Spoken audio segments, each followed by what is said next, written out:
سورۃ البقرہ آیت نمبر 153 سے لے کر 157 تک انشاءاللہ ہم اس کا مطالعہ کریں گے۔ اعوذ باللہ من الشیطان الرجیم، بسم اللہ الرحمن الرحیم۔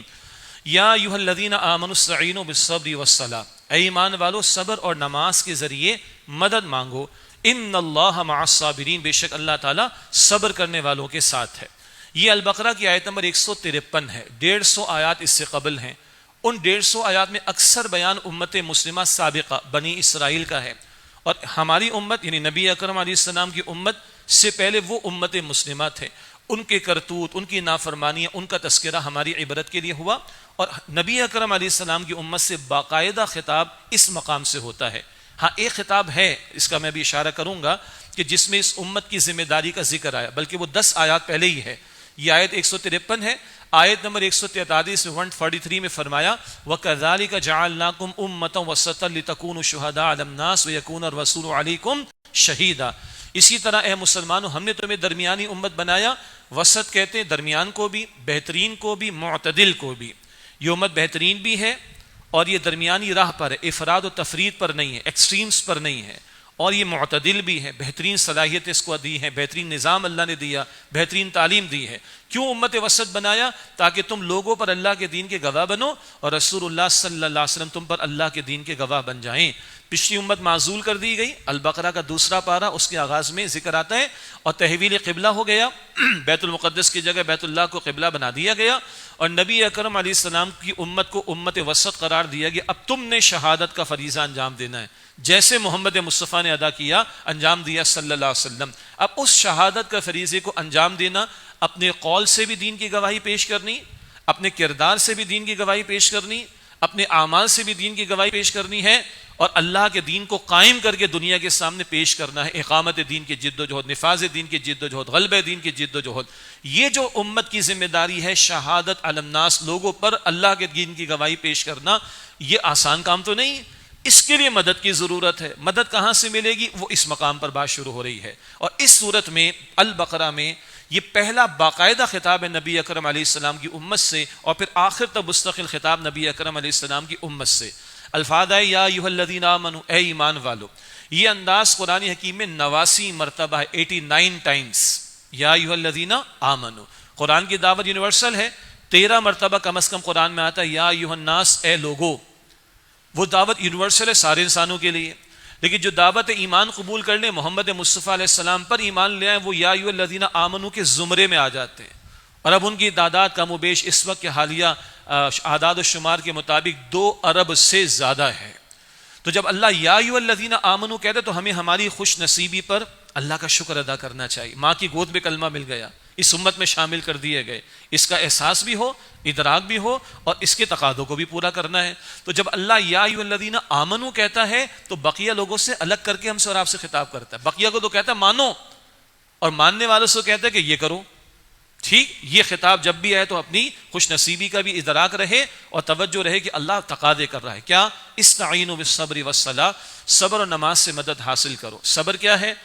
کڑوا گھونٹ پی جانا، جھیلنا، برداشت کرنا۔ صبر ہے روکنا، جھیلنا، برداشت کرنا۔ صبر کا وسیع تر مفہوم بھی وہ آگے عرض کروں گا انشاءاللہ۔ صبر کے ذریعے نماز مدد حاصل کرو، اور نماز کے ذریعے۔ نماز کیا ہے؟ اقیم الصلاۃ لذکری، سورہ طٰہٰ آیت نمبر 14 میں اللہ فرماتا ہے نماز قائم کرو میری یاد کے لیے۔ اللہ سے جڑے رہیں گے، اللہ سے لو لگی رہے گی، اللہ سے تعلق مضبوط ہوگا، اللہ کی یاد ہمارے دلوں کو اطمینان عطا کرے گی، ہمارا توکل اللہ پر ہوگا، ہم ڈٹے رہیں گے، استقامت کا مظاہرہ کریں گے۔ تو نماز کا ایک بہت بڑا ذریعہ یا نماز کا ایک بہت بڑا حاصل کیا ہے؟ اللہ کی مدد کا حصول۔ اللہ ہم سب کو توفیق عطا فرمائے۔ نماز تو فرض ہے، اللہ تعالیٰ تمام زندگی نمازوں کا اہتمام کرنے کی توفیق عطا فرمائے۔ استعینوا بالصبر والصلاۃ، صبر اور نماز کے ذریعے مدد حاصل کرو۔ ان اللہ مع الصابرین، بے شک اللہ تعالیٰ صبر کرنے والوں کے ساتھ ہے۔ معیت اسی سے بنا، اللہ ہر ایک کے ساتھ ہے۔ ہوا معکم اینما کنتم، عمومی معاملہ ہر ایک کے ساتھ ہے، تم جہاں کہیں ہو اللہ تمہارے ساتھ ہے۔ لیکن ایک اللہ کی معیت ہوتی ہے خصوصی، خاص اللہ کا ساتھ ہونا۔ تو اللہ کا خاص ساتھ کن کے لیے ہے؟ خصوصی معیت کن کے لیے؟ صبر کرنے والوں کے لیے۔ تو صبر بڑی شے ہے، صبر بڑی نعمت ہے۔ اور آپ پڑھتے ہیں اور ہم پڑھتے ہیں، پڑھ آئے ہیں الفرقان کے آخر میں عباد الرحمن کی 10 صفات بیان ہوئیں، اور 3 بڑے بڑے گناہوں سے بچنے کا ذکر بھی ہوا، 10 صفات اور 3 گناہوں سے بچنے کی 13 نکات کے بعد اللہ کہتا ہے سورہ فرقان کے آخر میں اولئک یجزون الغرفۃ بما صبروا، انہیں جنت کے بالا خانے ملٹی سٹوری بنگلوز ملیں گے، سبحان اللہ، ان کے صبر کی وجہ سے۔ یہ مومن کی ساری زندگی کو صبر سے تعبیر کر دیا گیا، صبر کوئی چھوٹی صفت نہیں ہے۔ آگے فرمایا وَلَا تَقُولُوا لِمَن يُقْتَلُ فِي سَبِيلِ اللَّهِ اموات، اور جو اللہ تعالیٰ کی راہ میں قتل یعنی شہید کر دیے جائیں انہیں مردہ مت کہو، بل احیاء، بلکہ وہ زندہ ہیں، وَلَٰكِن لَا تَشْعُرُونَ، لیکن تمہیں شعور نہیں ہے۔ پہلا ہی خطاب زوردار انداز میں اللہ کی طرف سے آ رہا ہے، امت سے پہلے ہی خطاب البقرہ میں، اور پہلے مرحلے پر اللہ نے آنکھیں کھول دی ہماری، اندھیرے میں نہیں رکھا، 2 2 4 کی طرح بتا دیا کہ اس راہ میں تو قتال تک کا مرحلہ بھی آئے گا، اس راہ میں نکلے ہو تو تقاضوں میں جان تک کا نذرانہ پیش کرنے کا بھی مطالبہ آ سکتا ہے، مگر جو راہ خدا میں لگ کر جان تک کا نذرانہ پیش کر دے اس کو مردہ مت کہنا۔ ہاں وہ زندہ ہیں، اللہ فرما رہا ہے، مگر تمہیں ان کی زندگی کا شعور نہیں ہے۔ یہاں قتل کا لفظ آیا ہے، قرآن کریم میں اکثر شہداء کے لیے قتل ہی کا لفظ آتا ہے۔ ایک مقام ہے سورہ آل عمران آیت نمبر 142، احد کا تبصرہ، آل عمران کی آیت نمبر 142 میں ممکن ہے، امکان ہے کہ اللہ تم میں سے کچھ کو شہداء قرار دے، شہداء کا رتبہ عطا کرے، تو وہاں شہید کی جمع شہداء، یہ لفظ عین ممکن ہے کہ راہ خدا میں قتل ہونے والوں کے لیے استعمال ہوا ہے، ورنہ عام طور پر قرآن حکیم میں قتل کا لفظ آتا ہے۔ احادیث میں البتہ اللہ کی راہ میں قتل ہو جانے والے کے لیے شہید کا لفظ آتا ہے، تو راہ خدا میں قتل ہونے والے کو شہید کہنا بالکل درست ہے، یہ ایک علمی نقطہ ہو گیا۔ لیکن فرمایا کہ جو قتل ہو جائیں اللہ کی راہ میں، اس کا مطلب ہے کہ راہ خدا میں جنگ کا موقع بھی آئے گا۔ اچھا اللہ والے جنگ بھی کرتے ہیں، یہ اللہ والوں کا تصور جو ہمارے دور میں ہے یہ تصور درست نہیں ہے کہ وہ خاموشی سے چپکے سے کونے خدرے میں بیٹھے رہتے، نہیں، اللہ والے میدان میں آ کر قتال بھی کرتے ہیں۔ سورہ آل عمران آیت نمبر 146 میں ہے وَكَأَيٍّ مِّن نَبِيٍّ قَاتَلَ مَعَهُ رِبِّيُّونَ كَثِيرٌ، کتنے ہی انبیاء ایسے گزرے جن کے ساتھ مل کر اللہ والوں نے جنگ کی ہے۔ نیکی کی حقیقت پڑھی تھی نا سورۃ البقرہ آیت 177، نیک لوگ کون ہوتے ہیں؟ وحین البأس، جنگ کے موقع پر بھی صبر کرتے ہیں۔ اچھا جنگ برائے جنگ نہیں، مقاصد کے ساتھ ہے۔ ایک بڑا مقصد کیا ہے؟ انفال آیت نمبر 39 وَقَاتِلُوهُمْ حَتَّى لَا تَكُونَ فِتْنَةٌ وَيَكُونَ الدِّينُ كُلُّهُ لِلَّهِ، جنگ کرو ان کے خلاف یہاں تک کہ کوئی فتنہ باقی نہ رہے۔ فتنہ آزمائش کو بھی کہتے ہیں، فتنہ ایسے حالات کو بھی کہتے ہیں جہاں ایک بندے کے لیے دین پر کاربند رہنا مشکل ہو جائے اور پورے دین پر عمل کرنا ممکن نہ ہو، ایسے فتنے کے حالات کو ختم کرنے کے لیے کبھی جنگ بھی کرنا پڑے تو اللہ نے اس کا حکم دیا ہے۔ تو اللہ والوں کی جنگ مقصد کے ساتھ، اللہ والے جنگ بھی کرتے ہیں، اور سب سے بڑھ کر اللہ والے محمد مصطفیٰ ہیں صلی اللہ علیہ وسلم۔ آپ کا قطرہ خون کا طائف میں دعوت دیتے ہوئے بھی بہا، اور آپ کا خون کا قطرہ قتال کے میدان میں، احد کے میدان میں بھی بہا، تو سب سے بڑھ کر اللہ والے محمد مصطفیٰ، انہوں نے بھی میدان قتال سجایا ہے۔ اور مجھے اور آپ کو تمنا تو ہونی چاہیے نا شہادت کی۔ اللہ کے نبی علیہ السلام نے فرمایا، مسلم شریف کی روایت، جس نے نہ کسی غزوہ میں کبھی شرکت کی، نہ دل میں تمنا تھی کہ وہ قتل ہو جائے اللہ کی راہ میں، نہ غزوہ میں شرکت کی، نہ دل میں خواہش تھی کہ راہ خدا میں شہید ہو جائے، اسی حال میں مر گیا، موت کی حالت پر گیا، وہ نفاق کی حالت پر گیا، معاف کیجیے، وہ نفاق کی حالت میں مرا۔ اگر تمنا بھی نہیں شہادت کی، اللہم ارزقنا شہادتا فی سبیلک، اللہ اپنی راہ میں ہمیں شہادت کا رتبہ عطا فرما۔ یہ ہے جو امت کو کلیئرٹی رہے، مدد کس لیے؟ شہادت کے فریضے کو انجام دینے کے لیے، اور اس انجام دہی کے دوران میں قتال بھی سجے گا کبھی میدان، تو قتل ہونے کے لیے تیار بھی رہنا، لیکن جو ہو جائیں انہیں مردہ مت کہنا، بل احیاء، بلکہ وہ زندہ ہیں، ولیکن لا تشعرون، اور تمہیں ان کا شعور نہیں ہے۔ اور مقامات پر بھی ذکر ہے شہداء کا، سورہ آل عمران آیت نمبر 169، عند ربہم یرزقون، انہیں ان کے رب کے ہاں سے رزق عطا ہوتا ہے۔ سورہ یاسین میں ہم نے پڑھا تھا نا شہید کے بارے میں، قیل ادخل الجنہ، کہہ دیا کہ جنت میں داخل ہو جا۔ حدیث کہتی ہے کہ برزخ نہیں ہے شہید کے لیے، سیدھا جنت میں، اور شہداء کی روحیں سبز پرندوں کی مانند جنت میں گھومتی پھرتی کھاتی پیتی ہیں۔ اللہم ارزقنا شہادتا فی سبیلک، اے اللہ ہمیں شہادت کا رتبہ عطا فرما اپنی راہ میں، ولیکن لا تشعرون، مگر تمہیں شعور نہیں۔ ایک ذرا ضمنی اور تھوڑا بحث طلب نقطے کا ایک پہلو سمجھ لیں۔ قرآن کہہ رہا ہے شہداء کی زندگی نہیں سمجھ سکتے تم، وہ زندہ ہیں مگر تم ان کی زندگی کو سمجھ نہیں سکتے، اور شہید کی نہیں سمجھ سکتے تو نبی کی حیات پر کیوں بحث کرتے ہیں ہم لوگ؟ بات سمجھ آ رہی ہے نا؟ نبی علیہ السلام کے تعلق سے، انبیاء کے تعلق سے بڑے مناظر مباحث، بڑا سادہ جواب ہے، شہید کی سمجھ نہیں سکتے ہو، کیا حیات ہے اس کی، برزخ والی صحیح، تو نبی کی کیا سمجھو گے؟ نہیں پڑھنا چاہیے ان بحثوں میں۔ آگے فرمایا اب آزمائش، مدد بھی مانگنی ہے تو شہادت کے فریضے کے لیے قتال تک کا مرحلہ آئے گا، اس راہ میں آزمائشیں بھی آئیں گی۔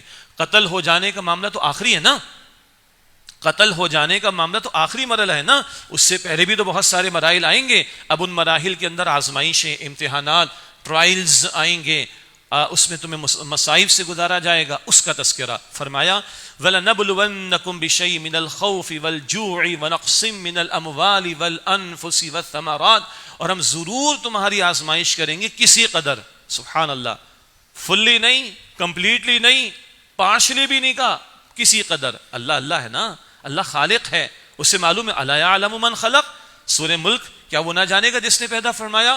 اللہ کو پتا ہے کہ اس نے کیا مخلوق بنائی، کتنا یہ سہار سکتا ہے۔ پڑھیں گے بھی تھوڑی دیر میں، لا یکلف اللہ نفسا الا وسعها، اللہ ہر انسان کو اتنا مکلف ٹھہراتا ہے، رسپانسبل، جتنا اس کی وسعت اور کیپیسٹی ہے، لیکن کسی قدر کیا وَلَنَبْلُوَنَّكُمْ بِشَيْءٍ مِّنَ الْخَوْفِ وَالْجُوعِ وَنَقْصٍ مِّنَ الْأَمْوَالِ وَالْأَنفُسِ وَالثَّمَرَاتِ، ہم ضرور بے ضرور تمہارا امتحان لیں گے کسی قدر، خوف کے ذریعے اور بھوک کے ذریعے اور جان اور مال کے نقصان کے ذریعے اور ثمرات کے نقصان کے ذریعے۔ ثمرات میں کسی کی کھیتی ہے اس کا بھی نقصان شامل ہو سکتا ہے، ثمرات میں محنت ہے، کاروبار کی محنت ہے، نوکری وغیرہ کی، لیکن نتیجہ سامنے نہ آئے، ضائع ہو جائے۔ فصل تیار تھی نا، تبوک کے موقع پر ضائع ہونے کا اندیشہ تھا، چھوڑو اللہ کی راہ میں نکلو، تو ثمرات میں محنتوں کا نتیجہ، پیداوار کا نتیجہ، یہ سب شامل ہیں۔ تو فرمایا کہ خوف، بھوک، جان، مال اور پھلوں کے، ثمرات کے نقصان سے ہم تمہارا امتحان لیں گے۔ اللہ اکبر کبیرہ۔ بدر میں بھی امتحان آیا، احد میں بھی امتحان آیا، احزاب میں تو وَزُلْزِلُوا زِلْزَالًا شَدِيدًا، قرآن کہتا ہے زوردار انداز سے ہلا دیے گئے، اور اللہ ہلاتا رہا ہے پیغمبروں کو، اللہ اکبر، پیغمبروں کے ساتھیوں کو۔ سورہ البقرہ کی آیت نمبر 214، ام حسبتم ام تدخلوا الجنة ولما يأتكم مثل الذين خلوا من قبلكم مستهم البأساء والضراء وزلزلوا حتى يقول الرسول والذين آمنوا معه متى نصر الله الا ان نصر الله قریب۔ اللہ اکبر۔ تمہیں سمجھے ایسی جنت میں چلے جاؤ گے، اور حالانکہ تم پر ابھی وہ مصائب نہیں آئے جو تم سے پچھلے لوگوں پر آئے تھے، سختیاں آئیں، تکالیف آئیں، ہلا دیے گئے، وقت رسول پکار اٹھے۔ رسول کا مقام کیا ہوتا، ایمان کا درجہ کیا ہوگا، اور ان کے ساتھ ایمان والے بھی، اللہ تیری مدد کب آئے گی، اس قدر آزمائش ہے۔ اب اللہ کہتا ہے الا ان نصر اللہ قریب، آگاہ ہو جاؤ کہ اللہ کی مدد آیا چاہتی ہے۔ ہم بیٹھے بیٹھے چاہیں کہ اللہ کی مدد آ جائے، نو، ان مع العسر یسرا ہے، مشکل کے ساتھ آسانی ہے، آسانی مگر مشکل کے ساتھ آسانی ہے۔